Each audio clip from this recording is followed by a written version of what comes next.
Hello and welcome to the channel. As always, like the video, and if you enjoyed the story, leave a comment on if you would want more. This fan fiction was not created by me, but in the description there is a link to the fanfic so you can show your support to the creator and read along. Without any more delay, let's dive into the story. Getting out of the shower, having just had breakfast, Naruto looked at himself in the mirror, liking what he saw. His muscles had grown bigger, he was overall bigger and his hair was longer. I might grow it out a bit more. Clothes-wise, he was decked out in tapered joggers that came in at the ankle, flaring slightly at the legs to provide more comfort. Up top, he was wearing a simple white t-shirt with a black and orange kimono, flower designs covering the arms. The top was untied, letting the dual-layered clothes speak for the fashion growth Naruto had gone under. During the final week of the training before the exams, Ino had suggested, more like demanded, that Naruto go with her shopping for new clothes. She wanted new clothes. She wanted someone to carry her new clothes. She wanted Naruto to get a new outfit. The only reason why he allowed it and went along without a fuss was that in the back of his mind, on the grandest stage of them all, he was going to be representing the Snake Clan. I need to make this memorable. XXX. Having gotten past the guards at the front gate to the stadium, Naruto made his way to where the other genin were located. There he saw a new proctor for the final exam. 5 minutes later and all of the genin that were going to be competing were there. That is, apart from Sasuke. Come on Sasuke, what the hell are you doing? You're not going to make Chunin if you follow in the footsteps of Kakashi-sensei. You forgot to mention Sasuke, where is he?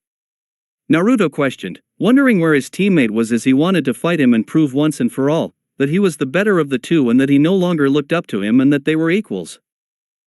Annoyed at the boy in front of him, Danma spoke up to Naruto in a fairly grouchy tone, indicating to Naruto that he didn't want the conversation to last any longer. He hasn't shown up yet, I don't know any more than what you do. After receiving a message from the Hokage, Gonma looked at the genin. Alright guys, this is the final test. The arena is different but the rules are the same as the preliminary rounds. You fight until either one of you dies or admits defeat, but if I determine that the match has gone far enough, I'll step in and stop it, got that? Gemma questioned to the Chunin hopefuls in front of him, who all nodded in confirmation as they got the message he was delivering. Now the first fight is between Naruto Uzumaki and Shikamaru Nara, those two stay here, the rest of you go back to the waiting room, Ganma stated to the genin, who obeyed his order as all of them were itching for their respective fight to start, and if they had to wait for the match between Naruto and Shikamaru, then so be it. With the fight having started, Naruto wondered how this fight was going to play out. He had seen on occasion how Shikamaru's brain worked. It was scary. Then again, on the other hand, he was a lazy ass and hardly ever trained.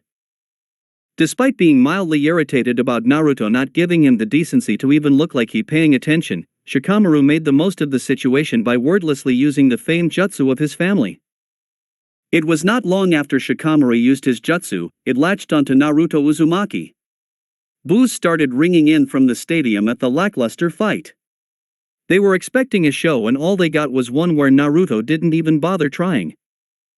None more so shocked, annoyed, and beyond angry was the Sandaime Hokage Hiruzen Sarutobi, as what Naruto was doing now went against all of his ideals in wanting to become the future Hokage of Konoha. Even the normally highly lazy heir to the Nara clan was disappointed. To him, it felt like that Naruto didn't even want to try. That was normally his role. This all changed though when his head was forcibly dragged down facing the ground, and there was only one person who was able to do it since he didn't choose to do it himself. Broken out of his musings on the time they spent together at the academy when the shadow connected, Naruto started channeling his chakra. Flexing his control over the Kyuubi's chakra, Naruto merely pulsed the Nine Tails chakra, causing it to run through his body, dispelling the hold that Shikamaru had on him. Shocked filled the visage of the Nara clan heir. Whatever that was, it wasn't human chakra. Shikamaru thought to himself with a frown on his face. If Naruto can push back my hold over his body, then I have no chance of winning. Sigh, this is troublesome. Just what was that, Naruto? Only to the most adept censors would they have seen what just happened. Proctor, I forfeit. Shikamaru said, already with his hands in his pockets and walking back to the stadium entrance, feeling shame for the first time in a long time. I need to get better. XXX. Shocked was an understatement for the third Hokage, seeing what had just happened. Where did Naruto get the ability to control the Kyuubi's chakra? I don't believe that Kakashi was going to teach him that. I am going to need to have a talk with Naruto after these exams are over. He has been distancing himself and now he knows how to use the fox's chakra? I need to get to the bottom of this. Sitting right beside him, Orochimaru had glee in his eyes, seeing the fact that Naruto Uzumaki could use the Kyuubi. I didn't get to test you before, Naruto. Show me your power. With Jiraiya. Watching Naruto, his godson produce enough chakra to dispel the Nara clan family jutsu with the Kyuubi's chakra spelled warning signs for the Toad Sage. Who had trained Naruto how to use the chakra? Admittedly, he meant to train his godson the past month, but due to a combination of Naruto being hard to find and the allure of the bathhouses, Jiraiya didn't get around to it. I should have trained him. XXX. Ino couldn't believe her eyes. Whilst she had full confidence that her teammate could hold his own, she didn't expect he would get humiliated that bad. She had seen the shadow connect, seen it get pushed back and seen the shock on the face of Shikamaru. Is that really all you're going to do, Shika? Not even try something else? It filled her with hesitation regarding future missions. Would he give up just as easily? Stunned, she didn't the fight between Shino and Kankuro start to take place with the two of them walking down to the ring. Naruto walked up the stairs to the competitor's box. When he got there, he saw Ino and walked over to her. There were no other people from his team there yet. What happened? She whispered. Flexed the Kyuubi's chakra, causing his shadow to go back down. Naruto responded back, also whispering. What are you two talking about over there? Shikamaru questioned. Nothing, haha. Naruto nervously scratched the back of his head. Then he walked back towards the middle of the room, noticing that Kankuro had forfeited his match. Unlike the Nara, I heard exactly what you said, Uzumaki. Mother says your blood is going to taste the best. We are the same. The deranged look that Gaara gave Naruto creeped even the ever-confident blonde, whose eyes widened. There's another one of me out there. So that's how Gaara fought Lee. He calls his mother? So many thoughts were running through his mind. That he didn't notice the fight between Niji Hyuga and Hinata Hyuga. Said Hyuga Eris was dealing with her own thoughts as the match was called. He really has changed. She thought to herself as she watched him go over to Ino after his fight and whisper in her ear. That and the display of the red chakra he used in his fight with Shikamaru combined with his new clothes, he really looked like a person she didn't recognize. If he can change, then so can I. She told herself, giving a pep talk before she went down the stairs. She was going to need it. She was going up against her cousin. XXX. Now that he had time to think, privately, Naruto had to admit he was disappointed. He wanted to fight. He wanted to showcase his skills. He wanted to do the Snake Clan proud. Then came the boos. First they came for him being inattentive and realizing the match had already started. Then they came for the fight being overall boring due to Shikamaru forfeiting. I get that it's not for me, but it still feels like shit to have people boo at you. Guess I have to prove it with my next fight. XXX. Haha, they're quite restless, aren't they? The crowd, I mean. They paid good money and all they got to see was a gen in the Kyuubi's chakra and the rest have been forfeits. I assume that they are feeling hard done by. The Kazekage in disguise mused as he wanted to get a reaction out of his sensei. Unfortunately that did not happen though, as Hiruzen was too busy with pressing matters that were of more importance. That was the fact that the star attraction for the exams, one Sasuke Uchiha, was not here. He was the person that a lot of the paying customers had come to see, and they would be very disappointed if they did not get to see the kid in action. That's just it, Rado whispered into his dictator's ear as he thought that what they were going through was something embarrassing and that it should not be heard by the other villages. We are still unable to find him, Hokage-sama, and we also have Orochimaru to deal with, so before everyone starts to make a big fuss, how about we disqualify the boy for not having arrived on time? Rado questioned as he wanted to know what was going on and prevent an incident from occurring. It was then that the smooth negotiating voice of his former student reared its ugly head and forced itself into the conversation. Hokage Dano, please wait a little longer before making this decision. It was Rado's turn to speak up. Well, it wasn't really his turn, but he chose that moment to speak up anyway. I beg your pardon, but anyone who takes punctuality lightly is someone who does not deserve to become a chunin, no matter how skilled they are. Unless there is a good enough reason to convince the high society people, then we should go on without him. The moment that Orochimaru found the gap so that he could retort, he did just that. I seem to recall one of your elite jonin named Kakashi Hatake being someone who was always late. If he is allowed that leeway, then surely someone who was a descendant from one of the founding fathers of Konohagakure should be allowed the same right? Orochimaru stated, to which the special jonin just started spluttering, trying to dig himself out of the mess he had put himself into. Unconcerned about what was happening to Rado Namishi, the Snake Sannin continued on speaking. Even so, I still see a reason which would be satisfactory for the daimyos and the other various lords in attendance. The majority of the shinobi leaders and every other high-ranking person here are mainly here so that we can see the match between the Uchiha heir and my youngest son Gaara. The Kazekage in disguise stated, to which the special jonin didn't know what to say in response. In the end, he didn't need to think of what to say though, as it was Hiruzen Sarutobi who spoke up. Very well then, let's postpone his match and allow the other matches to go on ahead. If he is still not here by the time his match comes up, then we will have to disqualify him. The Sandaime Hokage stated, to which the Snake Sannin smirked behind his veil as he knew that his sensei was still as easily manipulable as always. Without needing to be told what his next task was, Rado Namishi went to where his friend Ganma was standing and told him what he was going to have to recite to the crowd, which was getting slowly agitated more and more as time went on. Unconcerned with what was happening with his two special jonin, Hiruzen turned his attention back to the fourth Kazekage. It seems though that you are pushing for this match to go ahead, Kazekage Dano. With the smirk not having waned off of his face, Orochimaru turned his attention back to his sensei and started talking to him. Not at all, there's no better opponent for Gaara than the Uchiha, so that he can show off the skill of Tsunegakure to all of these possible clients. It's a great opportunity for us to show just how strong we are. XXX. Watching the fight between Hinata and Neji told him a lot of things. First was that Neji was good. Very good. Second was that Hinata was also good. From what he could see, she would have been the best kunoichi out of the trio that graduated. Ino has probably caught up in her own way, but Hinata was not bad. Next up is Ino Yamanaka versus Temari Sabaku, Ganma called out. With a look of determination on her face, Ino pulled down the sleeves of her purple yoga crop top. Heh, this is going to be so easy. Temari called out, full of confidence. She had seen the fight that Ino was in 1 month ago. There is no way that she could improve enough to be a challenge. Annoyed at the comment, no doubt directed at her, Ino adjusted the holster over her back for her sword.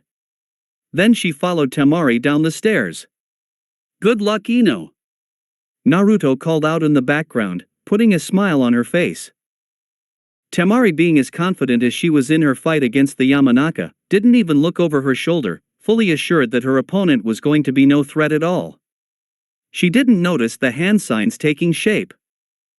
Using her immaculate chakra control, Ino Yamanaka fired off her new favorite jutsu. It was the first ever one that she had created himself. Entering the arena, she found herself looking up and noticing that everyone was watching. Her whole family would be watching. I can't let Daddy and the rest of the clan down. In addition to seeing her family, she also saw Temari's family. I can use that. Begin, Ganma called out. With the match taking place, Ino sprinted, at a speed which had not been seen from the Yamanaka before. The use of chakra allowing her to develop her quickness far greater than what she would have been able to without chakra. Damn, she's moving as fast as Lee with his weights on. Temari thought to herself. The green kid was no doubt a prominent memory over the past month with how far he had managed to push Gaara.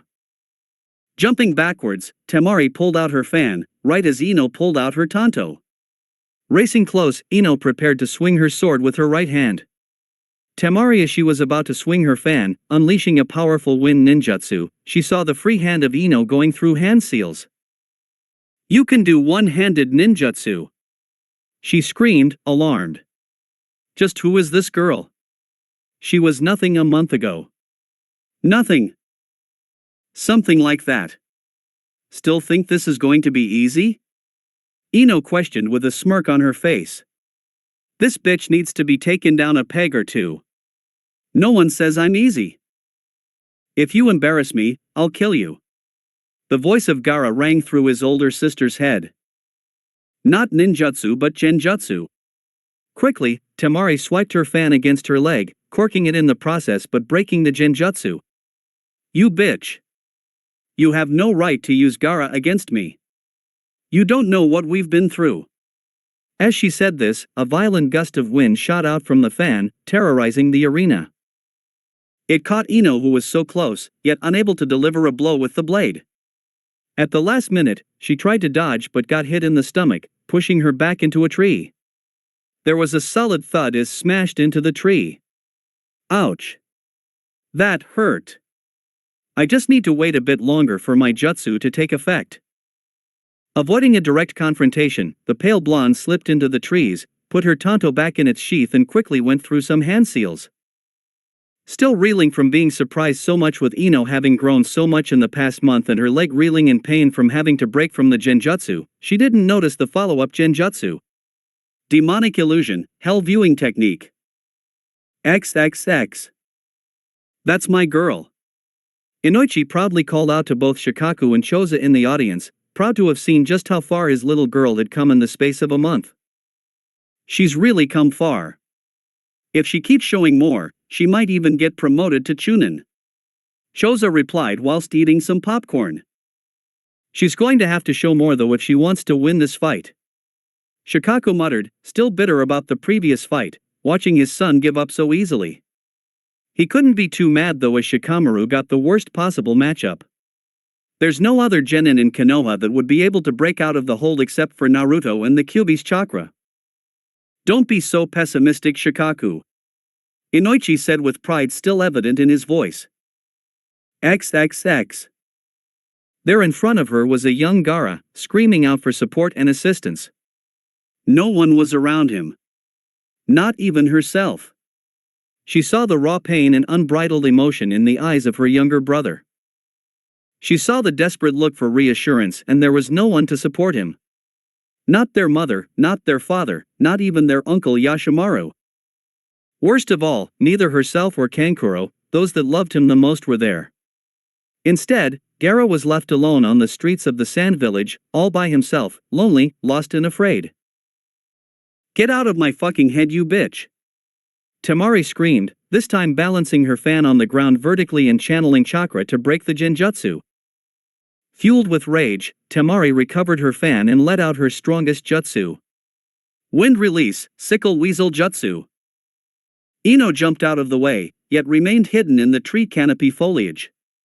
She rushed around to the side closer to Temari and channeled some chakra, activating the jutsu she used on Temari before the match started.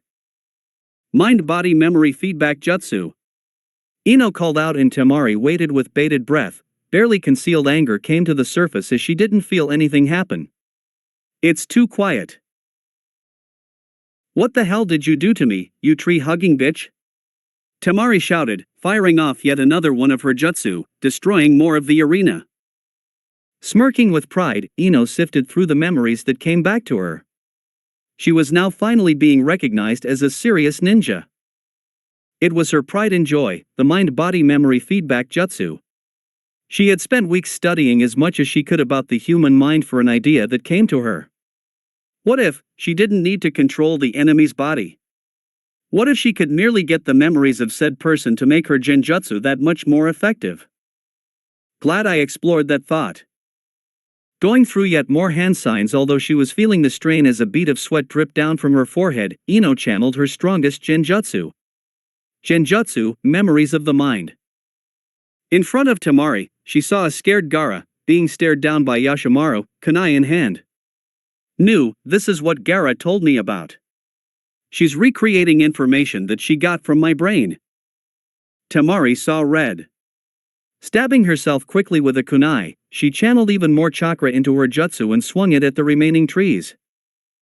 Come out now, you fucking slut. Don't you dare show me my uncle trying to kill my younger brother. Ugh.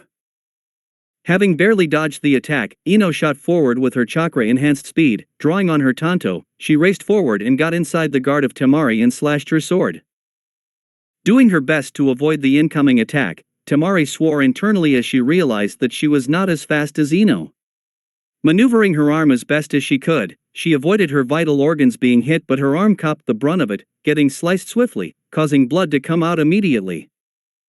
Not stopping there, Ino sliced through the fabric of Temari's short leg dress just above the knee. Blood gushed out as Temari grunted in clear pain. Just one more.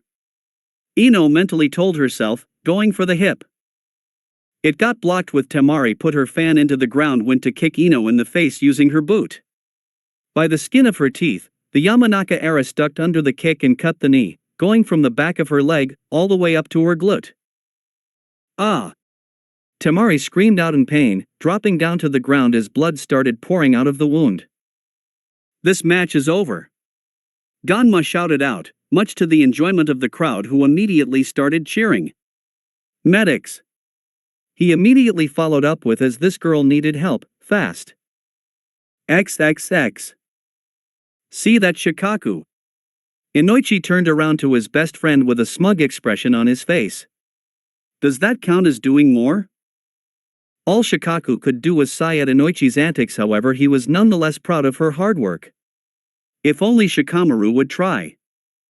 Meanwhile, in another booth, Asuma couldn't be more shocked and proud. When Inoichi came to him and stated that he was going to be training Ino, he agreed, thinking that it was mostly going to be furthering their clan jutsu. Whilst that was true to an extent, this was nothing like what he had imagined. He had rebuilt Ino into a completely different ninja. She was now able to be a frontline fighter rather than a support ninja.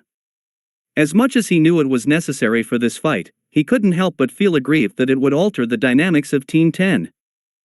She has really improved. Her genjutsu usage has been exemplary for her age and how quickly she has had to learn them. Kurenai commented, in getting genjutsu praise from one as famed as Kurenai was no joke. Yeah, she has always had high potential. She has had very good chakra control. It's just that she has never had the desire to improve, rather chasing Sasuke all around the village. Asuma replied, thinking multiple things at once. Until now, Kurenai murmured, wondering what this meant going forward. I wonder how far she can take it. All Sakura could do beside the two Jonin ninjas was gape in silence at how far Ino had come. Has she really been this strong? No, that can't be it. Rising feelings of inadequacy crept up to the surface, confronted with yet another rival completely surpassing her and leaving her in the dust.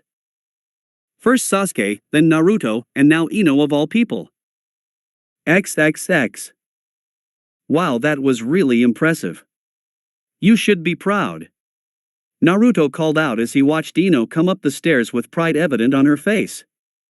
It was one thing to hear about it in training, but it was another to see the fruits of her training in real life. She's so much stronger than before. I need to be wary of all that genjutsu. Thanks. Naruto, and damn straight I am, she mentioned, coming over to greet her fellow blonde with a hug. Seeing the interaction between Naruto and Ino, it lit a spark in the eyes of Gaara. More people to kill. With Sasuke Uchiha having not arrived, we will proceed with the matches in the top half of the second round first. Only when we have no more matches left remaining will we disqualify Sasuke Uchiha. The announcement broke the hug. Ino wasn't sure what to feel until she saw the look of disgust on the face of Naruto. Why does he always get the special treatment? Now that she was further removed from the Sasuke bubble and was also competing in the exams, Ino could empathize easily with the frustration coming from her fellow blonde. Before Naruto could start to complain even further, the next match was called.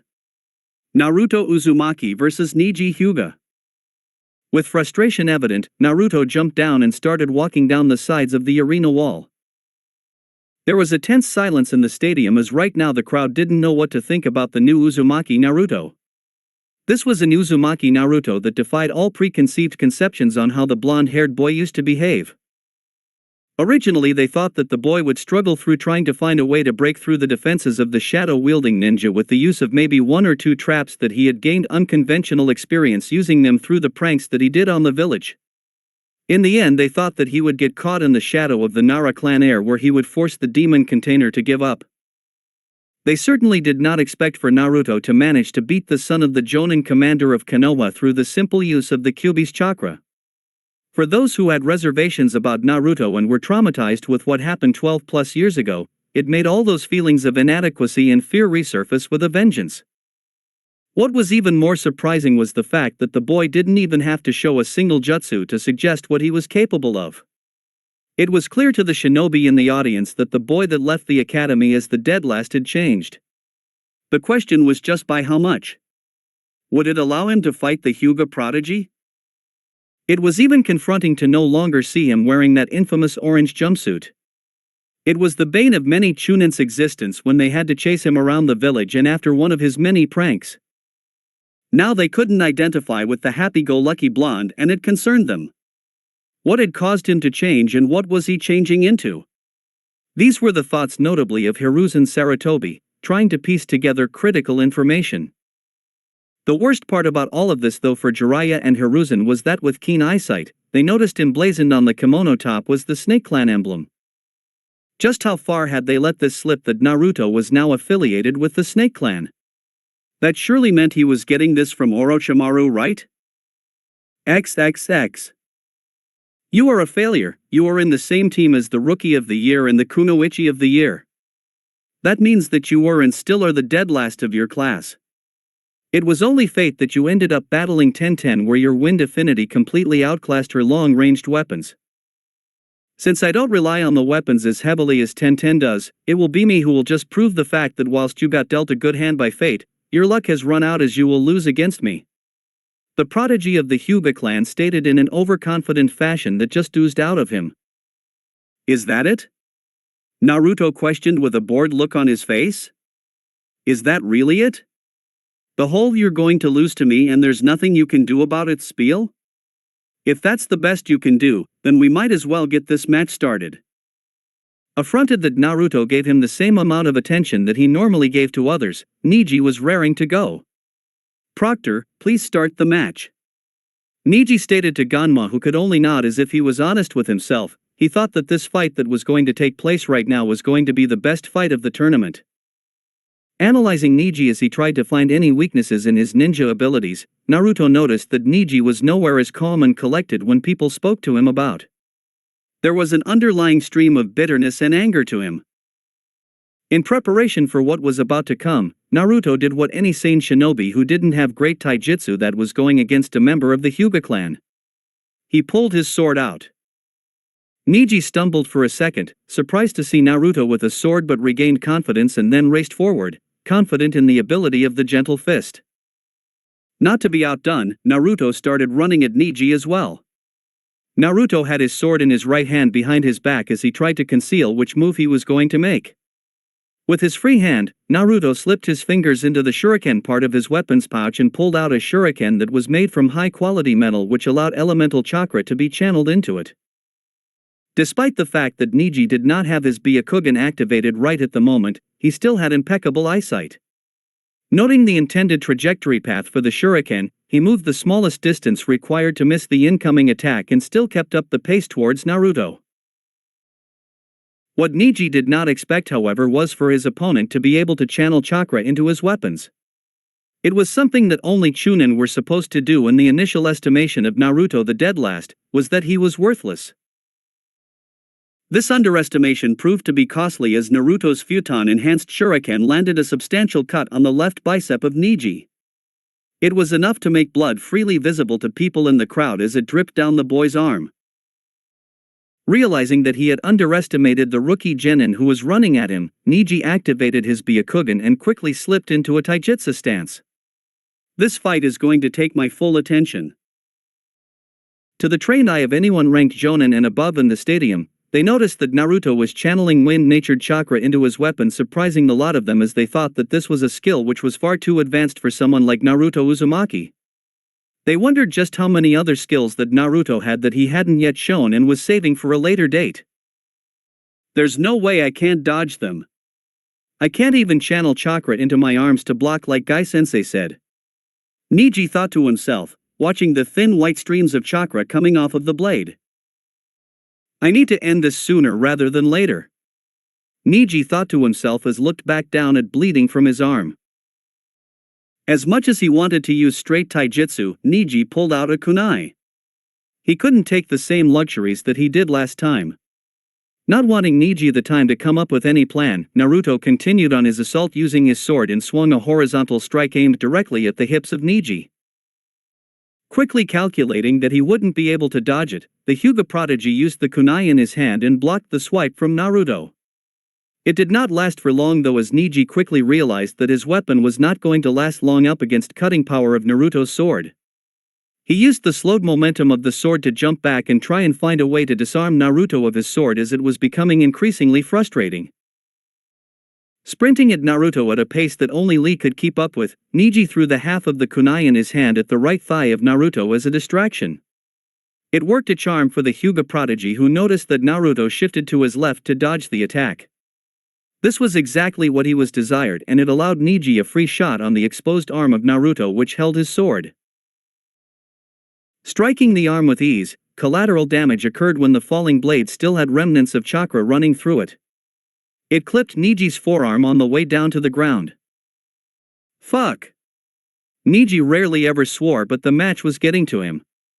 How is this dead last winning? Desperation started creeping in Niji as he wished to win the whole tournament. He was going to need to conserve as much energy and chakra as possible. 2 strikes, 4 strikes, 8 strikes, 16 strikes. Just before Niji could hit the 32 strikes, Naruto managed to get off an instant replacement jutsu. This did not come without a price though, as Naruto was down on his haunches coughing up blood from the hit to his upper torso. His body felt like he had just been hit by a truck. Not wanting to use his trump card, Naruto sighed as he pulled deep into his chakra reserves and found the familiar red chakra and pulled enough of it out of his system to forcibly open up his tenketsu, as he had gotten some advice from the Snake Clan on battling a member of the Hyuga variety. To the censor shinobi in the crowd, they were worried as there was yet another usage of the Kyuubi's chakra running through their Jinchuriki. Because Naruto was not using enough of the damn stuff to make it visible to the others, the lower-ranked shinobi and civilians in the crowd were unaffected by this change of events and went back to happily watching the fight between 2 highly talented genin. Deciding to take a different approach to trying to defeat his opponent, Naruto yelled out the name of a familiar jutsu to those that knew him. Shadow Clone Jutsu. With that, Naruto created 4 clones which set up a diamond formation around Niji, whilst the original Naruto was busy trying to regain his breath from the assault that he had suffered from Niji. When these clones were in position, they each pulled out multiple shuriken from their pockets and imbued them with some wind element chakra, and once that was done, the doppelgangers of Naruto threw the kunai at Niji, forcing the boy into a tight position. That was not to say though that Niji didn't have an effective way of combating against the incoming attacks. Hyuga Clan's secret jutsu, 8 trigrams revolving heaven. Niji yelled out, which surprised every ninja in the stadium that knew of how the branches inside the Hyuga clan worked. They never once suspected that someone from the lower half of the family would be able to use a move solely taught to the main branch. None more were surprised at this revelation though were main branch Hyugas in attendance, which included Hinata Hyuga, her younger sister Hanabi, but more importantly the head of the clan and Niji's uncle, Hayashi Hyuga. He did not frown or anything when he found out this though, instead he grinned as he realized that this fight was getting even more exciting. It meant that he was going to have to use even more of his skills to win the match. He managed to block the incoming kunai from Naruto, however it was enough time for the blonde to swivel over and grab his sword once more. Feeling the effects of fatigue slowly creeping up on him, Niji realized that he would have to pull out his other trump card if he wanted to end the match quickly. Once more, the crowd bore witness to both Naruto and Niji ran straight towards each other. A meter behind Naruto and to his right, there was a large tree branch that was out of place thanks to the wind element enhanced shuriken that he had thrown, which cut up part of the tree. All in all, the mind of Niji Hyuga raced through a plan, and just as he got within striking distance of Naruto's sword, Niji pulled off an incredibly quick hand seal sequence and used one of the Academy standard ninjutsus. Naruto didn't see Niji replacing himself with a tree. Thought he would consider himself above that. Using his impressive speed, which was able to rival Lee without his weights tied, Niji got in position with a direct line of sight to Naruto's kidneys and stated what would be the final jutsu. Hyuga Clan Secret Jutsu, 8 trigrams 64 poems. Niji shouted out with a hint of fatigue. Naruto's body position was compromised. He wasn't in a position to dodge or block the attacks. All 64 strikes connected.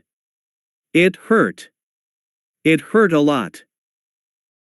This time when the sword dropped to the ground, Niji made sure to stay out of the way.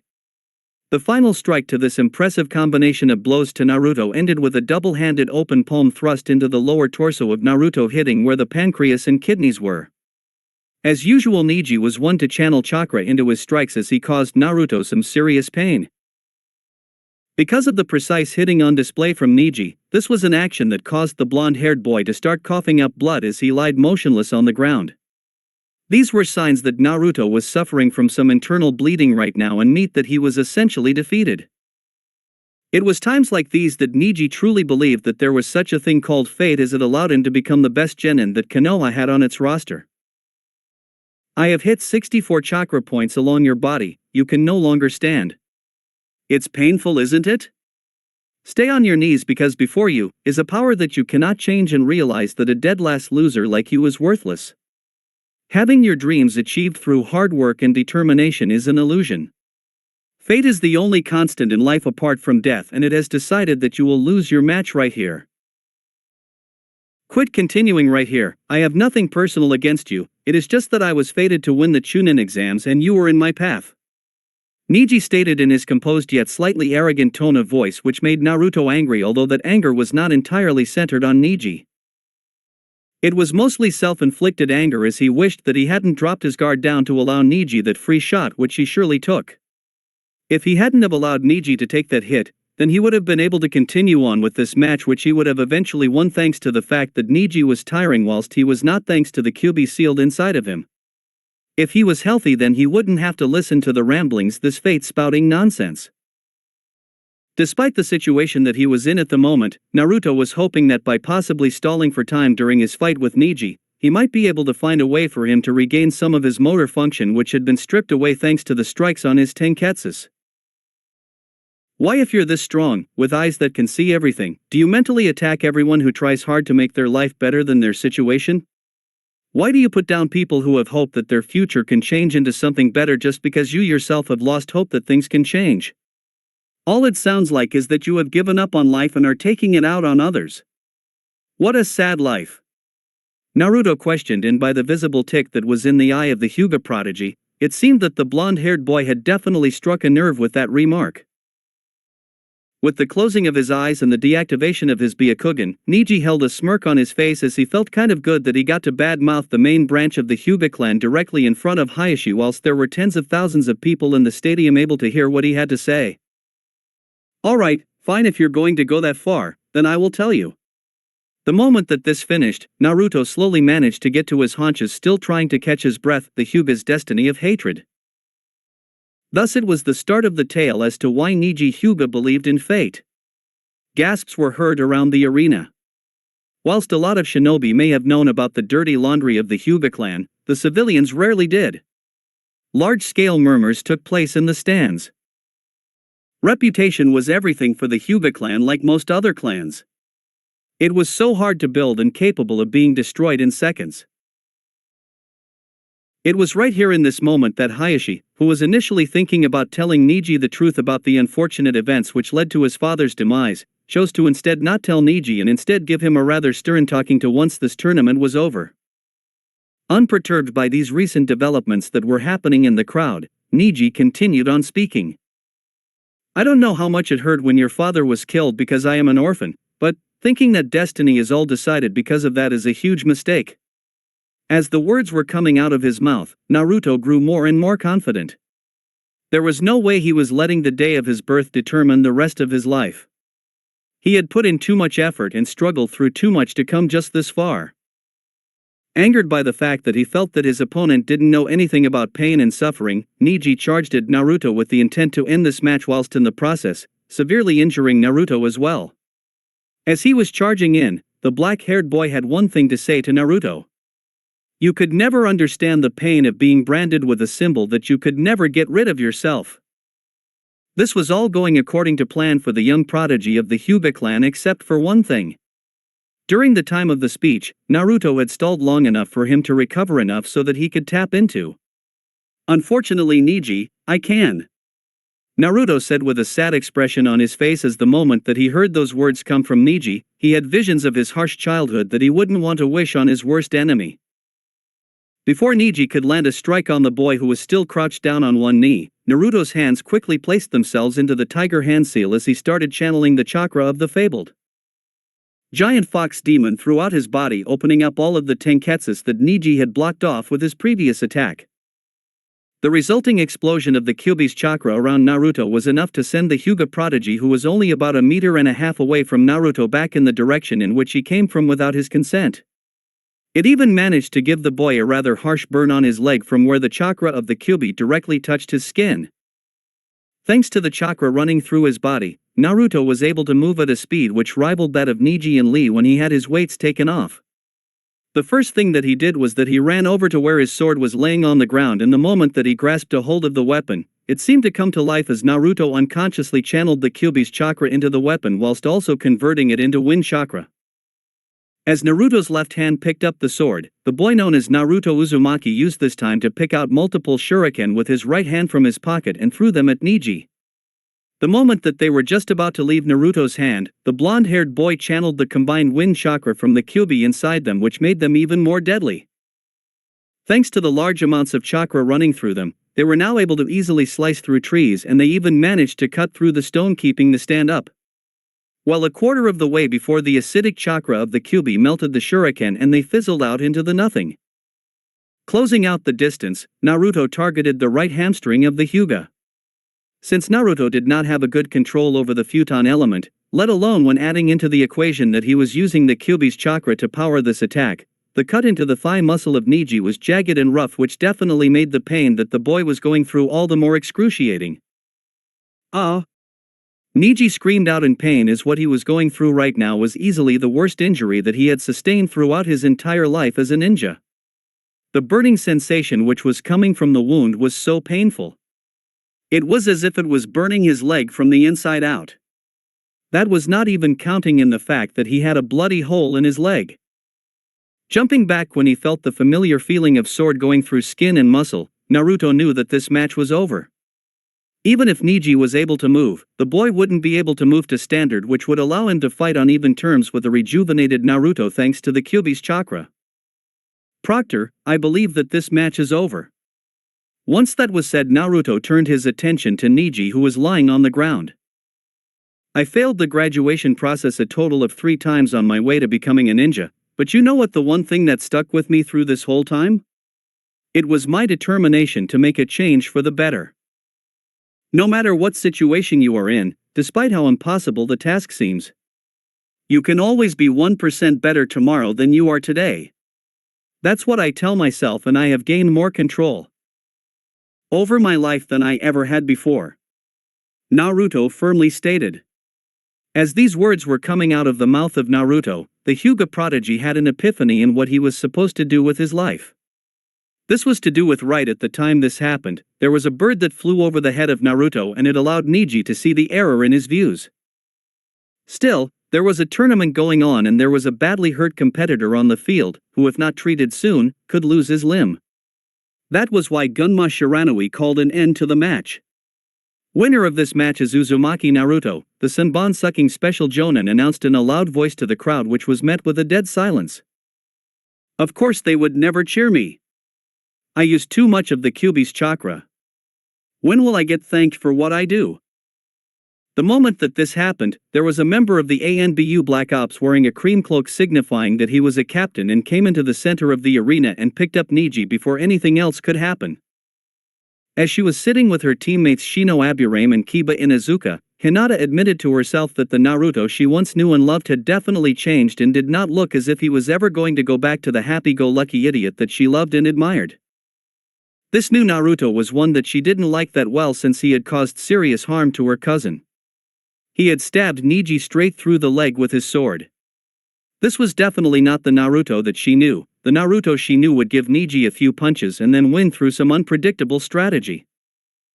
The raw brutality that was on show was not something that Hinata Hyuga was used to, as apart from the kidnapping incident, she had practically lived her whole life wrapped in bubble wrap to prevent any kind of damage to her, whether it be mentally or physically. Sure, Hayashi Hyuga could be very emotionless and cruel, but when it came to his daughters, there was not a more protective man who did what he felt best to prepare his girls for the future. This was the first time that the heiress to the Hyuga clan had seen blood on such a large scale, and it nearly made her physically ill. It was also shocking to Hinata that Naruto didn't seem anywhere near as concerned about this fact as she did. If Naruto wasn't horrified by this, then it meant that he had seen stuff like this before, and there was a high possibility that her beloved Naruto-kun had actually killed someone.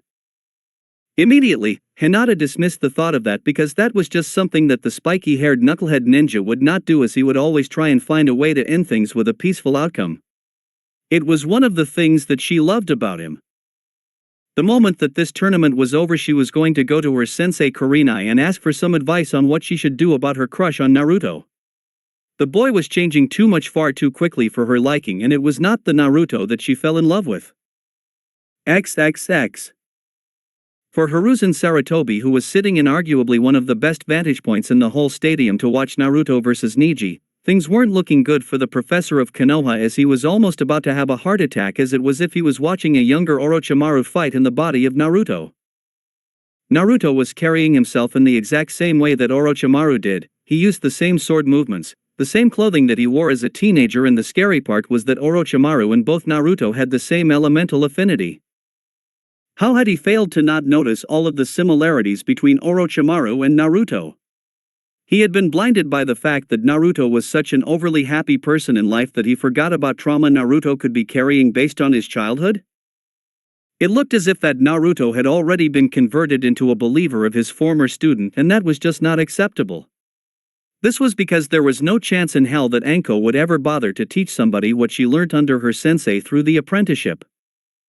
The only other logical explanation was that Orochimaru had someone inside of the village that befriended Naruto and offered to give him shinobi training when no one else would, as that was one thing that the boy desperately wanted more than anything else.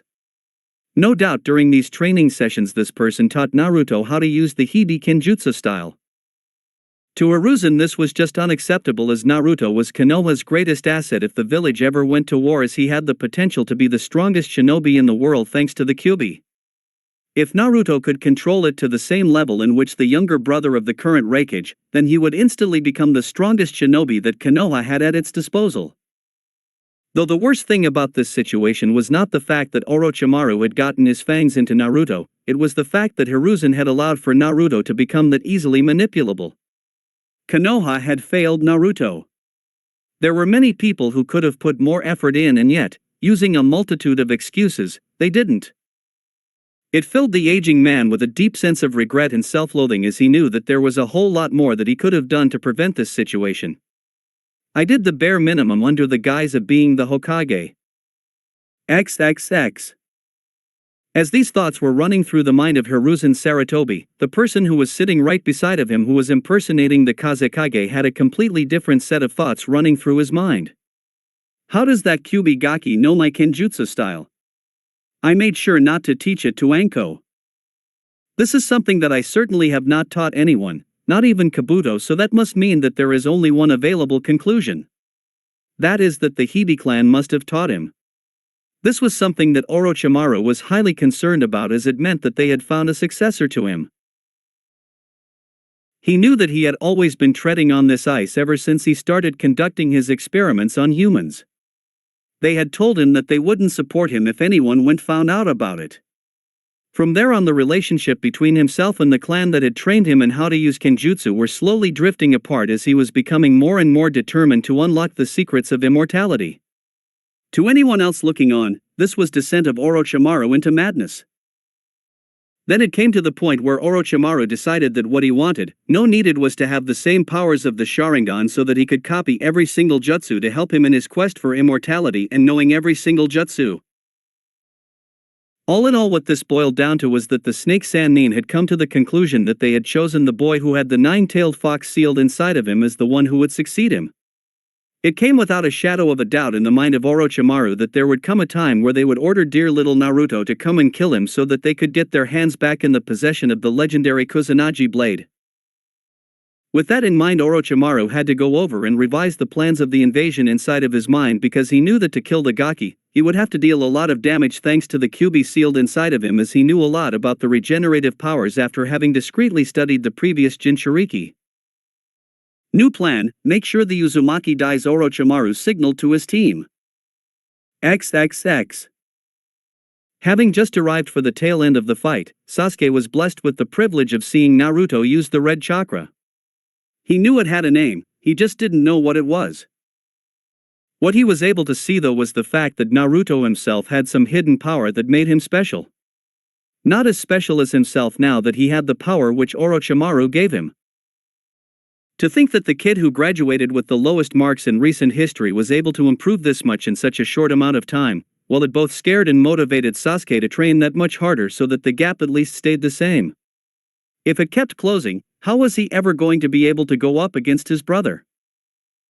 This was a question that put a lot of doubts inside the mind of Sasuke, as Naruto was his testing block, and if it was taking him longer and longer to defeat Naruto, then he wasn't improving as fast as he could be. If that was the case, then there had to be something for the Uchiha boy that he could, in which he would get much stronger, quicker. It was times like these that offer from Orochimaru to get proper training from one of the Densetsu no Sannin didn't sound that bad at all. He was an S-ranked shinobi on the same level of his brother. If there was someone who could train him better, then he did not know that they even existed. XXX.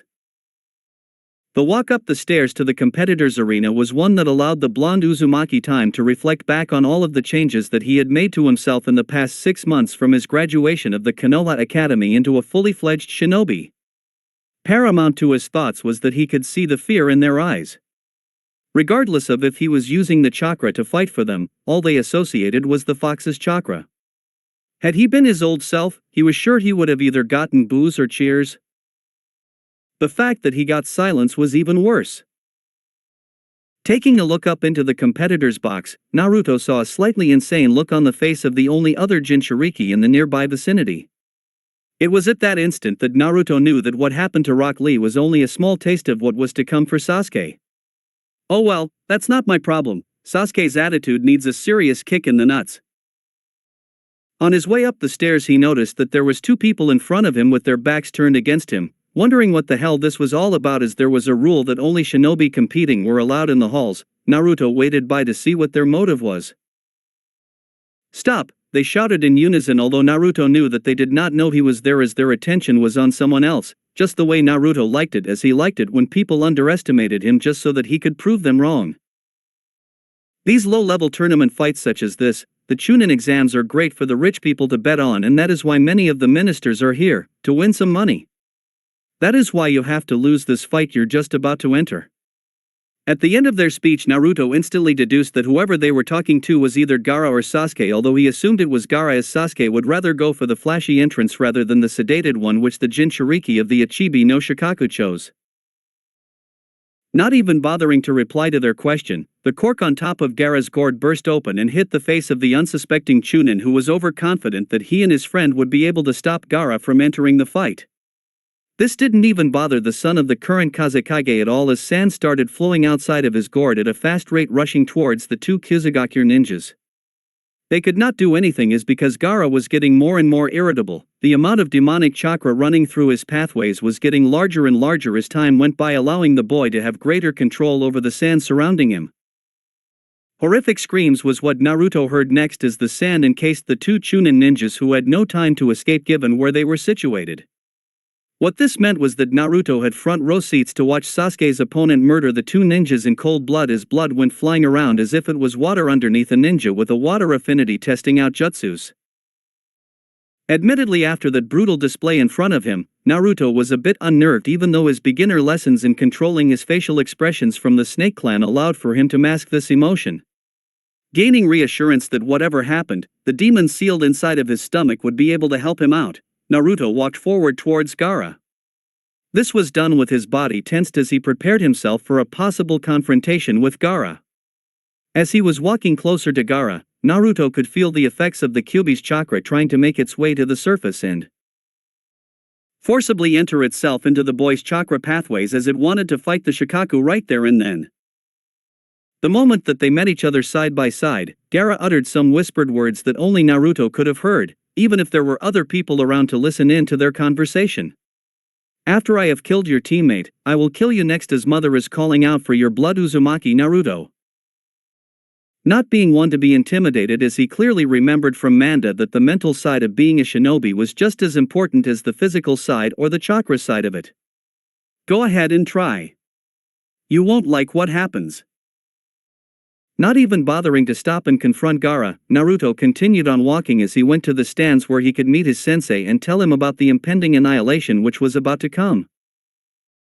As Naruto was taking his time walking up the stairs to where his sensei and teammate were, the blonde-haired boy heard the crowd go wild, which Naruto deduced as them not wasting any time at all when it came to getting the match between two genin who had a lot of potential.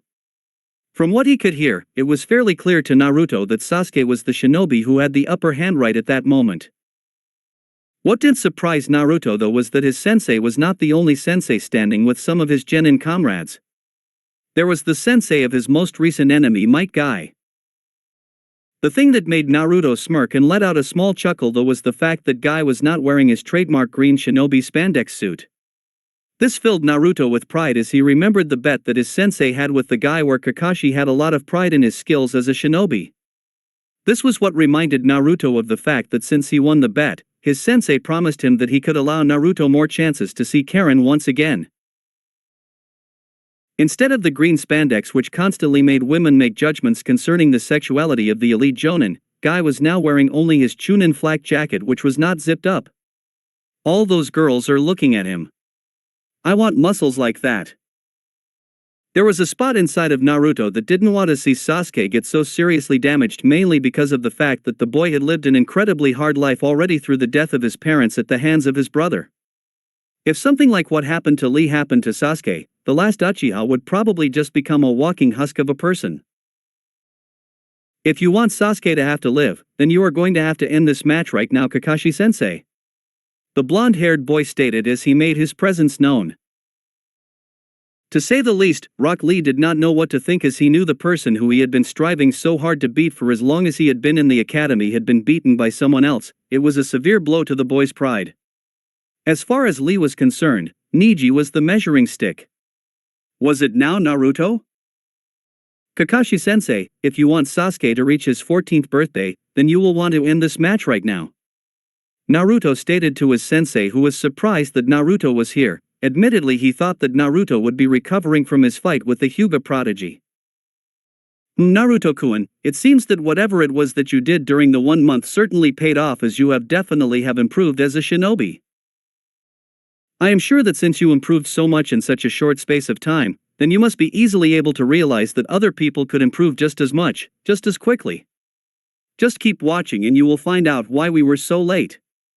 Kakashi stated with a lot of confidence and pride in his teaching ability, as the amount of improvement that Sasuke had done was outstanding for a genin. This was a statement that made the blonde-haired boy scoff, because he knew that no matter how much his former teammate had improved, Naruto knew that Sasuke would not be able to defeat Gaara. That was why Naruto let out a small scoff. The memories of Kakashi telling him that he had to train Sasuke and that he would leave a teacher behind for Naruto was fresh in his mind. If there was one thing that Naruto Uzumaki did well, it was hold a grudge. Unfortunately for Naruto, he did not know that Kakashi had near impeccable hearing with his blonde-haired student. What was that, Naruto?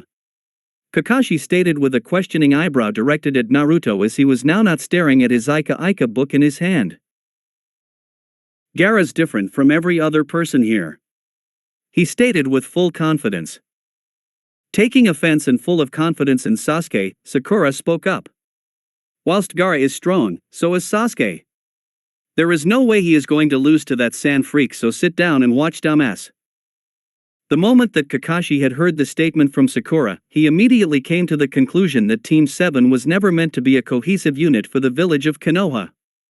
Despite first glances at Team 7, which heavily linked them with the team that the Yandame Hokage taught along with the team that turned into the Densetsu no Sannin, there was a difference between the two.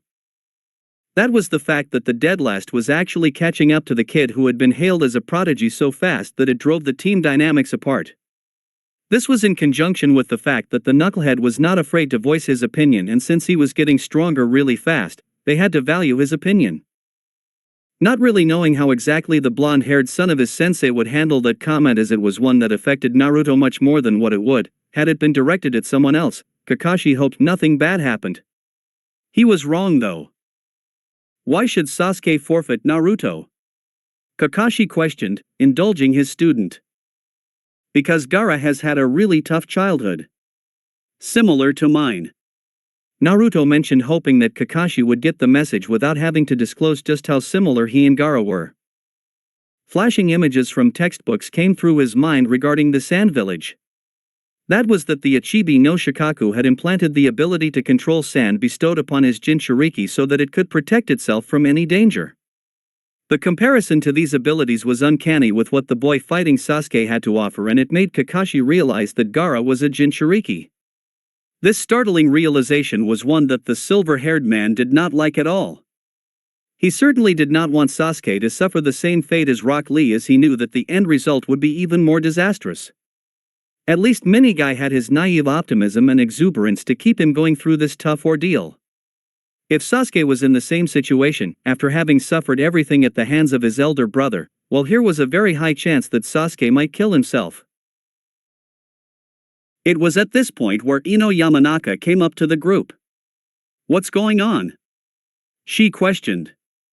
A frown was evident on her face due to her previous match against Kankuro ending prematurely. He forfeited.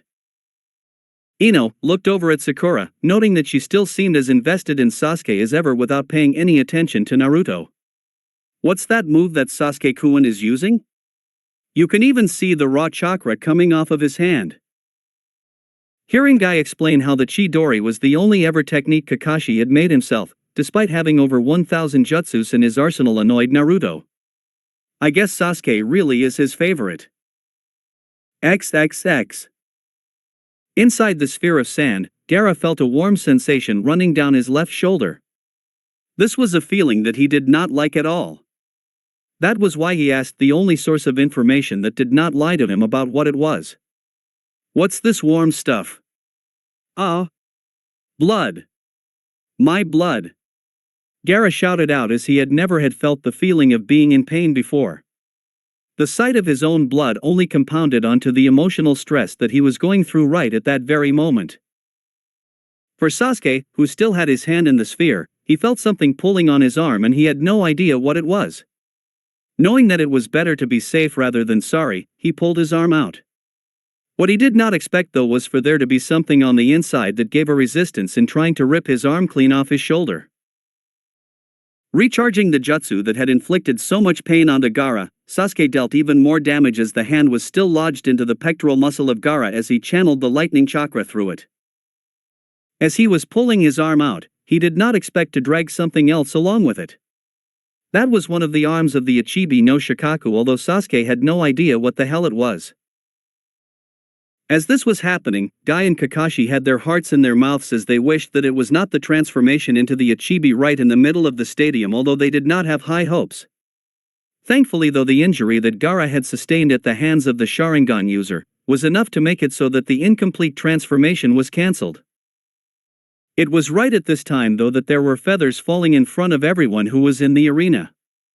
This was targeted at all the civilians so that they did not interfere with the intricate plan that Kabuto and Orochimaru had set out to complete. Guy and Kakashi were easily able to detect the presence of the genjutsu and subsequently released it from their personage. What was surprising though to Kakashi though was that Naruto was just as ready and was already in the process of removing the genjutsu from himself. "Thanks Ino, I owe you." The moment that this happened, there was a massive explosion on the outskirts of the village wall. It was the signal to the fact that the invasion of Konoha by Tsunegakure and Otogakure had just begun. It was a place where heroes would be made and where heroes would die. XXX. The sounds of explosions that were going off in the background were ones that Naruto was not used to hearing, although going by the looks on the faces of Kakashi-sensei and Guy-senpai, it was clear to him that they knew exactly what was going on at the moment. As this was happening, Kakashi and Guy were fixated on the fact that it seemed that Orochimaru was the linchpin of this coordinated assault on their village, as they could see him holding the third Hokage hostage. Unfortunately for them, they did forget that there were enemy shinobi right in front of him who wanted to take out as many people who lived inside the walls of Konohagakure. The first two Otogakure shinobi who lunged at Lee, after having decided that he was a target, had the same metal gauntlets which Dosa from the preliminary finals. Because Otogakure had nowhere near the same depth in their military force as to what Konoha had, the men sent out to destroy the civilian population at the Chunin exams weren't high-class shinobi. If they were in a village like Kirigakure or Iwagakure, then they would have received the rank of Chunin. Rushing forward, Naruto had the full intent of saving Lee. His outstretched hand holding the Chikuto sliced right through the ribcage of the sound ninja. It was then that a gut feeling entered Naruto. His instincts told him to move to the side, not taking anything for granted now that Konoha was in a state of war with Otogakure as well as Tsunegakure. Naruto also brought his blade up to block the incoming attack. Lee, using his free leg and without weights, used his impressive speed to slam his heel into the kneecap of the incoming sound ninja. With the noises it was making, it was clear that knees weren't meant to bend that way. Taking advantage of the situation put in front of him, Naruto continued swinging his sword in the direction of his enemy. Thanks to his sword being incredibly lightweight though, it meant that Naruto could change the angle in which the blade would hit the man with just a few finger movements. With a reverse slice enhanced by the wind chakra running through the blade, the blonde-haired boy made full use of the Chikuto's slicing design as his blade went through the stomach of the man. When it hit the spinal column though, the blade stopped as there was not enough force behind the blade to propel it through the other side of the man's stomach. This did not concern the Kyuubi's Jinchuriki though, as he knew that the damage had been done and that the sound shinobi would not be waking up ever again. Pulling the blade out of the enemy, it was to no surprise that the normally silver blade had now essentially turned to a crimson-red color. As this was happening, both Kakashi and Guy were fighting off their own opponents with ease as they watched the tag team duel of Naruto and Rock Lee with pride. To see their two students display the will to work with one another was a nice moment. The only thing that they wished for was for their other respective male students to be willing to work with other shinobi. Had Naruto and Lee been in true danger, both Kakashi and Guy would have gone to help their students. When they saw that they both managed to handle the problem aptly, they turned their attention back to the sound ninja in front of them. Whilst they did not particularly like the way that Naruto had finished the fights, they could not deny that it was an efficient way of handling the situation. Now Naruto, you are going to have to listen up carefully. This is the first time in your career as a ninja that you are going to have an A-ranked mission. The silver-haired man stated as he helped the boy up, whilst watching out for anyone else trying to attack him. Thanks to Guy who was covering for the three of them, they needn't worry. The immediate response for Naruto was to go wide-eyed as he struggled to process the information inside of his brain. Genin were never sent on A-ranked missions. So why was it that he was being assigned one? It just didn't make any sense. The other thing running through his mind was what consisted of an A-ranked mission. How big was the chance that he was going to get seriously injured doing so? The probable thought was that he was definitely going to get injured in some manner. In the end though, this did not matter as the village was in a pinch and he had an able body. As long as the people that he cared about were safe, then he would go to the ends of the earth to make sure that they did not have to see violence. The last part was primarily directed at a certain red-haired girl for some reason, even though he had no idea why. The first thing that I need you to do, Naruto, is to make a clone and have that clone take Lee here over to the hospital as he is injured. This certainly did not seem like an A-ranked mission in the mind of Naruto. The blonde-haired boy though had the common sense not to state the obvious in a situation like this. It was obvious that there was at least another part to the mission. There was even a possibility that there was a third or fourth part to the mission. Whatever it was, he was going to try and complete it to his utmost best. The real part of the mission is this: Sasuke has just gone in pursuit of Gaara and the two other Sunigakure genin. Naruto, you are to track down where Sasuke is. From there you are to provide support and if need be retreat to a safer position. Knowing Sasuke's personality, this will be hard, but I have faith in you. At this point Kakashi brought the kunai in his hand to his finger so that he could get enough blood, which was required when using a summoning contract. I am concerned that Sasuke has bitten off more than he can chew. I am sure you know what I am talking about, don't you, Naruto? Kakashi continued on from where he left off. This was indeed something that Naruto was aware of because out of his age group, Naruto believed that he was the only one capable of defeating in a no-holds-barred match between the two. The blonde-haired boy was about to ask whether or not he should wake the others up. It was then that Naruto realized that Kakashi had asked for him to do this solely for a reason.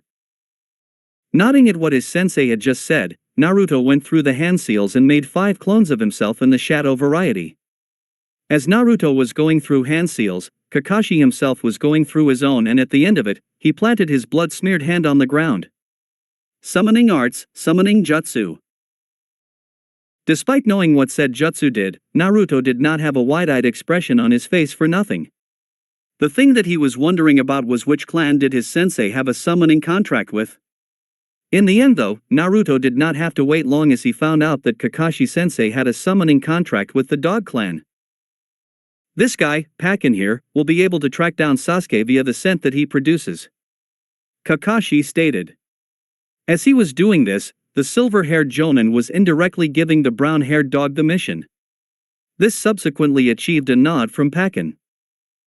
Just before anything could happen though in terms of getting on with the mission, there was a man in racing up behind Kakashi with the intent to kill the Sharingan warrior. Before he could warn his sensei about the impending danger, there was an insanely fast green blur that not even Naruto could track as he watched it decimate the Hokage ninja attacking Kakashi from behind. Only was it a second later that Naruto discovered that said green blur was his sensei's eternal rival Might Guy. With the force that only Guy could create without the use of chakra, the elite Jonin punched hard enough so that the sound ninja went directly through the stadium's outer wall, giving Naruto, Lee, and Pakin a path out. The first to go were the 5 Narutos and the injured Lee. The moment that it happened, the real Naruto sent a look to the dog beside him. Nodding at the questioning look that the blonde-haired boy had sent him, Pakin jumped out the hole. This was an action which was quickly followed by Naruto.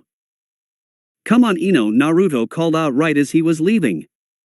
The blonde-haired girl didn't waste any time in joining Naruto on this mission.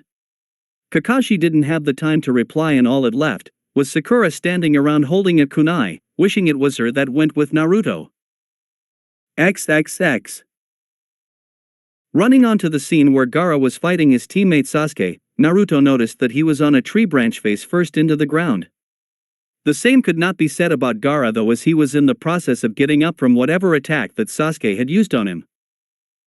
Seeing the impending danger that Sasuke was in as Gaara was launching himself at the Uchiha clan heir, Naruto sprinted as fast as he could so that he could deflect the incoming blow. Using a makeshift shoulder charge as his weapon, Naruto hit the Sunigakure ninja with enough force to make him have to take an unintentional detour. Using the time that this maneuver had provided, Naruto checked on Sasuke and realized that he had severe chakra exhaustion. The blonde-haired boy guessed that this was from using the lightning move that Kakashi had taught him recently too much. From the looks of it, Sasuke would only be a hindrance from now on as he could not provide any help.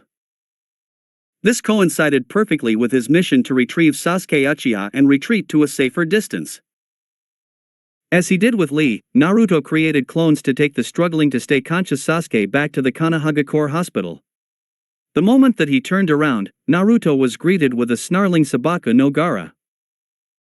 Not liking the fact that his prey had been taken away from him just before he was about to finish him off, it was safe to say that the red-haired boy was not a happy camper.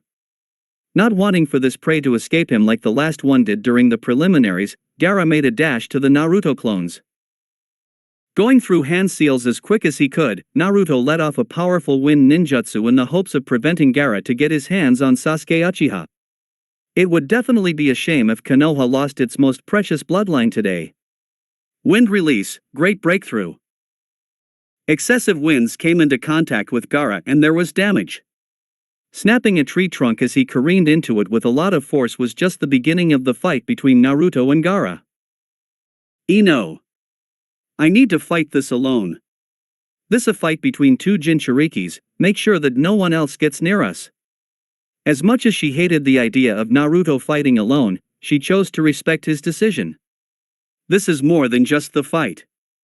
I am sure Naruto is trying to prove something to himself. In his haze-clouded mind, the Sand Ninja eventually realized that for him to be able to kill Sasuke, he was going to have to go through Naruto first. It was obvious that there was no other way. That was just fine in the mind of the red-headed boy. On his list of people to kill, right behind Sasuke Uchiha was Naruto Uzumaki because of that all-too-familiar chakra. Thanks to the time that he had created for himself, Naruto pulled out his sword and prepared for what was about to come. If he could weather the initial onslaught of Gaara in his Jinchuriki form, then Naruto was confident in that he could slowly start to turn the favor with him coming out on top. With the thrill of an upcoming fight with Naruto Uzumaki, Gaara was psyching himself up. Not that he really needed it though, as he was someone who was always looking forward to fighting quality opponents. Show me that chakra from the exams. Gaara manically shouted from across the forest. Because of his unstable mind and the type of personality that the Shikaku had, Gaara increased the amount of Shikaku's chakra running through his body. This caused the redhead to go mini Ichibi mode, tail and all. Not even using any hand seals, the red-headed boy initiated the start to the fight by launching a jutsu at Naruto. Sand release, sand shuriken. Concentrating the sand on his arm heavily, Gaara flung his arm, resulting in the sand shuriken to fly off. And he did just that as he flung about 10 to 15 hardened clumps of sand at the enemy. Doing the best as he could, Naruto jumped down to the ground but not before copping one of the shuriken in his left shoulder. Whilst he could still use his sword, being right-handed, pain didn't care where you got hit. It was at this point that Naruto cursed, having not put as much effort into learning defensive jutsus, rather than offensive. Normally, when he fought, Gaara had the shield of Shikaku to rely on for assistance. This time round though, he had to rely on just himself. When a clone of Naruto came up in front of him, then he thought it was the real Naruto. Hence, when he phased right through the clone, Gaara realized that it was just a normal clone, not even a shadow clone. It was a testament to his training over the past 6 months that he was able to create a normal clone. Feels like I finally graduated since learning the clone. Another clone, this time shadow clone, popped out of the bushes and jammed a kunai, tag hanging off of it, right into the chest of Gaara. It did no damage due to the sand armor, and that was okay. The resulting explosion, however, did a lot of damage. It dispelled the clone of Naruto and in the process, softened up the underbelly of Gaara's armor. Knowing that he had a weakness exposed, Gaara made a move to cover his sensitive stomach. Only hearing the noise slightly too late, Naruto jumped up in the air, alongside one of his clones, both of them channeling the same jutsu. Wind release, drilling air bullet jutsu. Gaara did not hear the call out until it was far too late for him to get moving and dodge the incoming attack. Smoke and dust littered the area from the previous explosion, and the blonde was using it to his full advantage. Howling ensued as the pressurized bullet of air took away all sand around the neck of Gaara, although did no damage to his skin. The combination of the whisperings from the Ichibi and the attack from Naruto made Gaara's head hurt really badly. This was just what the blonde-haired boy was counting on as the real Naruto finally made his move. Having come to the conclusion of where the only weak spot on Gaara's new form was thanks to the lack of sand, the snake summoner made the most of the opportunity in front of him. Jumping up from the shrub from which he had situated himself in, Naruto lunged at the back of Gaara whilst taking his sword out of its sheath. Using the sword for the specific reason it was made, which was to slice rather than jab, Naruto prepared the blade for what he was about to do next. That was to cut the Achilles heels of his Sunagakure opponent. What this would do, was that it would severely decrease the amount of mobility that Gaara had. He did just that as he sliced through the tendons of Gaara, effectively reducing him to that of a cripple in terms of movement. What the opportunistic genin had spotted, was that the weakest point in Gaara's newest form, was that there was little to no sand covering the lower half of his body. Ah, the red-headed boy screamed out in pain as he had never felt this before. Blood was one thing, but having your Achilles sliced clean with wind chakra, that was another thing altogether. Collapsing onto his knees, Gaara clutched at his ankles as he didn't know what else to do in terms of defeating this Naruto Uzumaki. Mother! Never before had the red-haired boy needed to fight, to give it his all. This can't be good, Naruto murmured to himself. Whilst he may not have been a censor, he could see the literal yellow chakra coming from Gaara. That has to be his demon's chakra wind release, infinite sand cloud great breakthrough.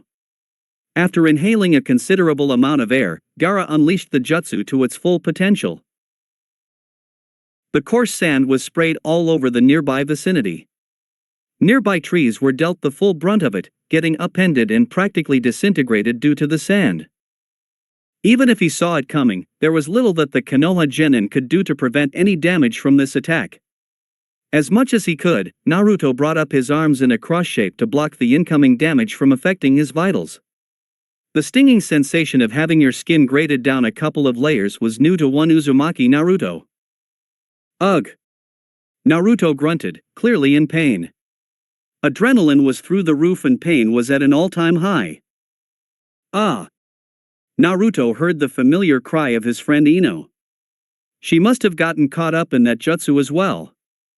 I need to end this before her and anyone else suffers more damage. Once the dust storm had subsided a substantial amount, Naruto removed his forearms to see if anything had changed. Something certainly had changed for the blonde-haired boy. For instance, last time, he distinctively remembered there not being a 25-meter-tall sand monster in front of him. Reacting quickly to the situation in front of him, Naruto jumped back in succession so that he could have a chance to think things through before going up against that behemoth in front of him. I guess this means that I will have to use my trump card if I want to get out of this situation alive. Initially this was something that Naruto did not want to have to resort to, but beggars couldn't be choosers. The fact that if people saw what he was about to do, all of the recent hard work that he had placed in trying to gain their positive attention would be for naught. With an audible sigh permeating the air, Naruto closed his eyes and felt for a familiar chakra source deep inside of his veins. Bringing the orange/red/crimson chakra to the surface, the blonde-haired boy felt an influx of power that only the Kyuubi could provide. Luckily Naruto did this, or otherwise he would not have had the speed to dodge the incoming attack of Gaara, who was in full Shikaku mode at that moment.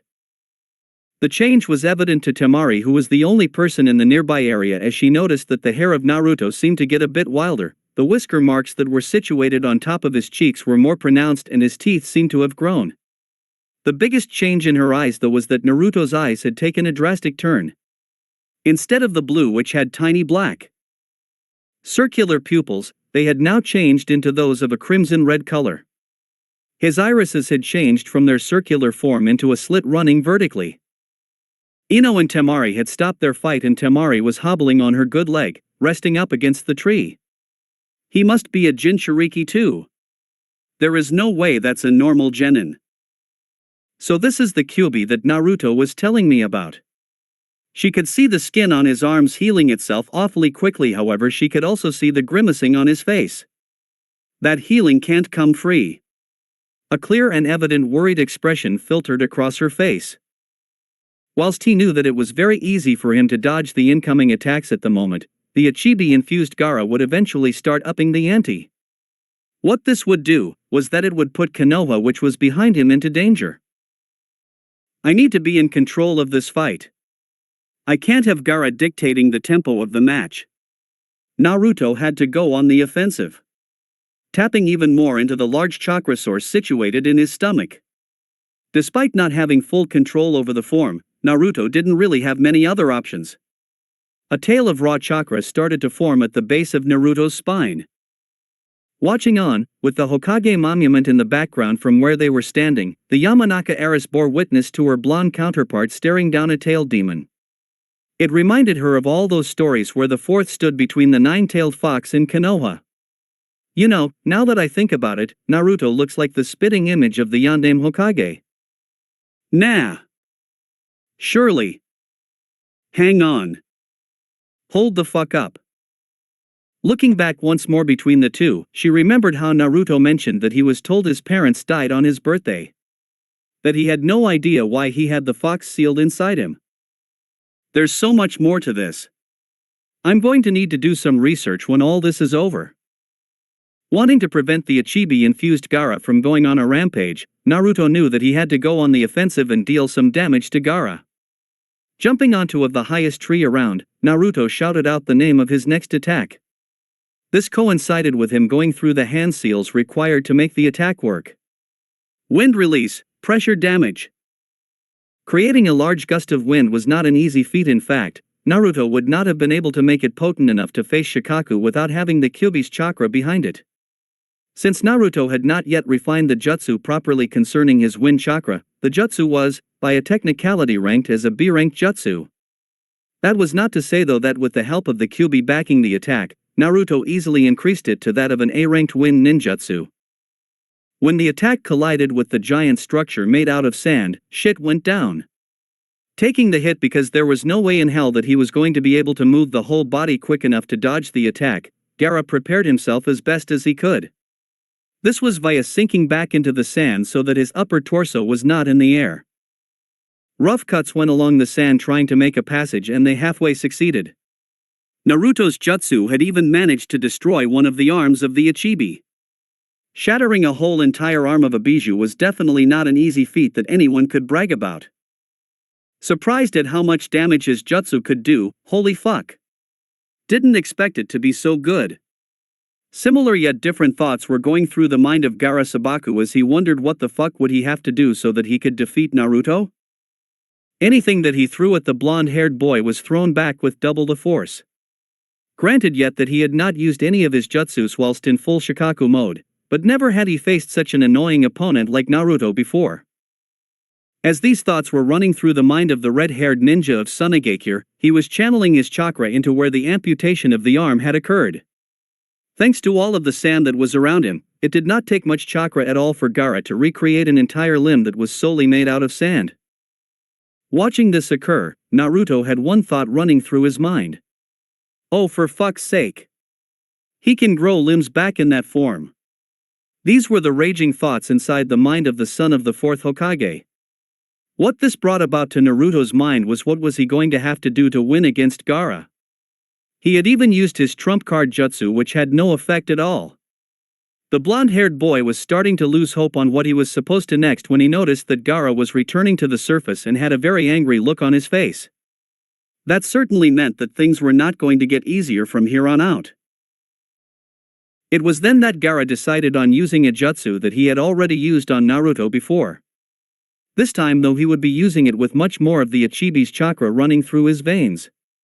What this had just done was that T made the attack just that much more powerful. Inhaling a large gust of wind through the mouth of the tanuki, Gaara then combined all of that air with the sand that surrounded it. With this combined mixture of sand and air, Gaara, for the final touch, added chakra which would make the attack work properly. This was all done in less than 5 seconds. Not bothering to call out the name of the jutsu, Gaara released a genuinely massive sandstorm which would rain down hell on Naruto Uzumaki. The power behind this one compared to the previous one that he had only used moments ago was the sheer widespread destruction. Completely destroying a forest in a matter of seconds was no easy feat for the Ichibi-powered Gaara though. It seemed as if it was child's play. Naruto was not someone who was able to find some sort of cover and not get hit by the jutsu for a second time. The tree that he had been behind had snapped in one of the larger branches. Even with the Kyuubi cloak protecting him, the force of the impact was enough to cause a slight dislocation in his shoulder. The great thing about having the ever-present chakra of the nine-tailed fox inside of him was that, within 2 seconds of the damage been done, it was already fixed once more. It was a battle of Gaara's sand and Naruto's cloak. The sand could have made mincemeat out of his skin and bones. It stripped Naruto of his cloak, bringing him back down to his tailless state. Watching on in gaping awe/horror. Ino could only look on with wide-eyed amazement. She had never seen anything on this level before and she doubted that Naruto had either. I hope you're okay out there, Naruto, she thought to herself. This did not fully stop the attack as it was also powered by the chakra from Gaara's own reserves. Much like the last time, Naruto faced the barrage of sand which destroyed most of his clothes, leaving his kimono top and undershirt in tatters. His upper half was bare. Bad Ino, stop staring. Since he still had the Kyuubi's chakra running through him, the cloak came back near instantly after the attack of Gaara had ended. Grabbing his sword which he had left in its sheath, Naruto rushed at a speed that only Lee, Sasuke and Neji from the Chunin exams would be able to follow and react to. It was the age-old battle between speed and strength. Gaara fighting for strength and Naruto for speed, both were confident of obtaining victory. Coming into close contact with the leg of Shikaku, Naruto dodged the previously unmentioned stomping that the Gaara tried to harm Naruto with. The blonde-haired boy knew that if he was hit by one of those giant legs, he would be dead, no matter how he tried to defend the attack. The same could be said if he was hit by the tail of Gaara's full-form Shikaku. Seeing an opening in the way of the tail of Shikaku being relatively close to the ground, Naruto leaped thanks to the increased performance offered by the Kyuubi and onto the tail. Realizing where Naruto was and what threat this could pose if Naruto got any closer, Gaara redirected his attempts to kill Naruto via the sand release, imploding sand funeral. Thanks to the Kyuubi chakra cloak that Naruto had surrounding him though, the ability to hold Naruto in one place with his sand was increasingly difficult due to acidity of the chakra shroud. Whatever method he tried to get Naruto to slow down allowing him a better chance was in vain. Whether it was allowing the sand to become very loose resulting in Naruto sinking into the belly of the beast. That itself would be certain death for the nearly clothes-less Naruto Uzumaki. Or it was making an impassable sand wall which Naruto would have to slow down for and move around. It was solely a coincidence that the time that Gaara managed to get a hold of some part of Naruto's body, he had managed to get from the whole waist down. As this was happening, Naruto had managed to get within striking distance of Gaara. He had even managed to slip underneath his guard and had a direct shot on his ribs. What this all boiled down to was that right at the same time, Naruto and Gaara unleashed what they thought was going to be the final attack on the match. It was only a matter of seeing who would be able to pull off their attack first. Swinging his sword in an arching motion, Naruto managed to get all the way to the second line of defense of Gaara before he felt immense pain in lower body. Despite this pain, Naruto was someone who was determined to continue on with what he had initially set out to do. That was to severely damage his fellow Jinchuriki with his sword. Cutting through the sand armor was not fun. It was doable though thanks to the wind chakra channeling through the blade. Once that was done, it was down to the easy part. That was cutting through the skin of Gaara's upper chest. When Naruto hit a bone, he realized that he wouldn't be able to do much damage because he was just about to collapse in pain from Gaara's attack. Sliding his blade up and down, all the while it was still inside Gaara, Naruto managed to get the Chikuto between the third and fourth ribs from the neck down. From there Naruto slid it across the bone's outer edge as Naruto came into contact which, if breached would lead to certain death if not attended to instantly. Naruto punctured the right lung of Gaara. It came to no surprise of anyone watching this unfold that both of the boys in action screamed out in agony.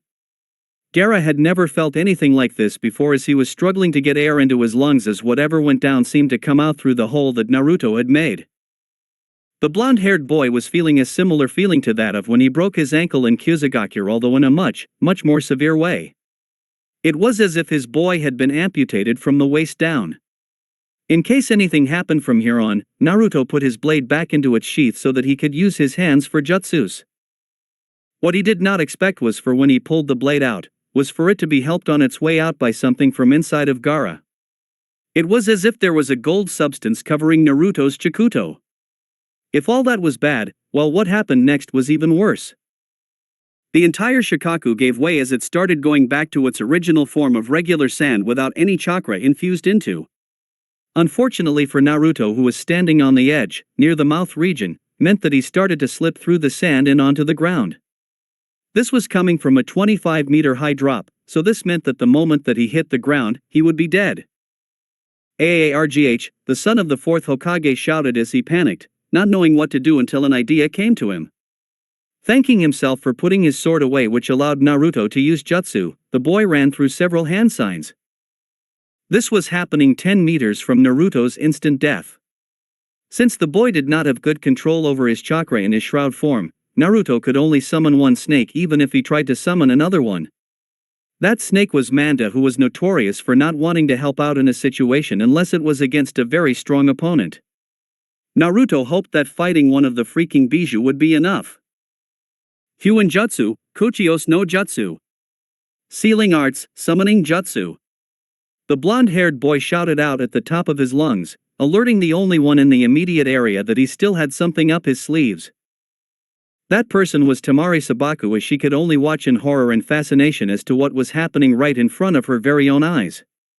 In the eyes of this genin, it was not a battle between shinobi, as it was more so a battle between monsters.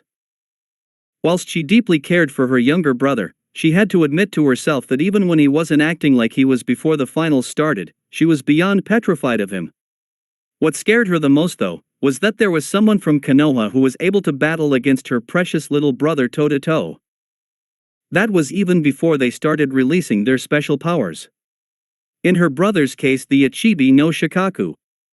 In the case of Naruto, she had no fucking clue as to what that red chakra cloak was, but she knew it drastically increased his strength, speed, and chakra reserves. Tamari at least thought that when Gaara went into full Shikaku mode that he would be able to kill his opponent. It was a weird way to feel safe about her brother's life, what in that she was putting her faith in a demon, but such are the lengths someone's loved ones would go for them. "Why have you summoned me, Naruto?" The king of the Snake Clan questioned as he was curious. This was all stated with a hiss added onto each and every word. That was because Orochimaru had summoned two members of his clan in a similar location only moments earlier who died thanks to those blasted toads. It was events like these that really made Manda want to kill Orochimaru, but could not because of how powerful the shinobi was. It was then that Manda realized that Naruto was producing the corrosive chakra of the Kyuubi. If it was not for his hardened skin, then the snake would have demanded Naruto get off of him. Weakly, Naruto responded to the demand of his summoned boss. "Look in front of you." Grg. Naruto shouted as he was feeling the full effects of the last jutsu that was used against him. Hearing the distress that his summoner was in, the giant purple snake looked around to see what it was that could cause of the pain he was in. When he noticed the rapidly crumbling sand, the smart and deceitful snake could instantly guess that Naruto had gone the distance with one of the tailed beasts. From what it seemed to Manda, Naruto had fought the whole fight by himself and just summoned him at the end to pick up the scraps. Little did the giant snake know that that was definitely not true. Thanks to the great healing powers of the Kyuubi, Naruto was recovering from the damage that he had suffered from the Ichibi moments ago. It would be at least 5 minutes though before he would be able to walk at a civilian's pace. Shattered and crushed legs would do that to you. Whilst Naruto was healing his lower body, he was not the only one who was healing at a rapid rate. This was also happening to Gaara Sabaku. Not to the same extent as Naruto though, as his demon was renowned for prevention rather than a cure. This did not mean that it did not know how to prevent any injuries from getting worse. Essentially, what the Shikaku was doing was keeping Gaara alive. As Gaara had fainted because of the severe amount of pain that he was in combined with the large amounts of his own blood, it was up to the Ichibi no Shikaku to save the day for the red-haired genin. Using the immense amounts of sand that was around him from the previous exploits, the Bijou made it so that Gaara would fall softly onto the ground rather than becoming a red smudge on the dirt. It was pretty much a standstill moment as Naruto was healing himself thanks to the Kyuubi's chakra flowing through him, and the Ichibi was patching the lung of Gaara back up. The moment that Gaara was patched up enough so that he could still breathe properly, the Sand Bijou decided that it was time for me to have some fun. "Aha, I'm finally out." The Shikaku shouted as it was about to go destroy a whole lot of the surrounding area, especially that place which had all of those ninjas in it. For Naruto, who could only lift himself up via a push-up method, he was shocked with what he had just witnessed. Gaara was getting back up. It was as if all of the work that he had done previously to subdue the one-tailed Jinchuriki was all in vain. The first thing that happened right in Naruto's viewpoint was that Gaara turned into his miniature Shikaku form. The difference though this time around was that this miniature Shikaku was much more energetic than the previous one. If that wasn't bad enough, all of the sand that was around him from the previous transformation started to build up around the base where his feet were. From there, all of the sand had the one goal in mind. That was to return to the omnipotent full form of the one-tailed Bijou. Not only was Naruto a witness to this transformation, but Manda was as well. If he was going to get the chance to go up against one of the 9 demons of legend, then he wouldn't hold it against Naruto much. He could have nipped everything in the bud then and there by eating Gaara before he could turn into his full form and let him rot in his stomach acids. Yet he had to factor in that Naruto was still healing, and if he dove for Gaara, it could result in Naruto falling off and dying. That, and he wanted a fight. This was of course in conjunction with his summoned partner Naruto Uzumaki, as the boy had started fighting the beast. He wasn't about to ninja the fight away from the boy. He had some sense of morals.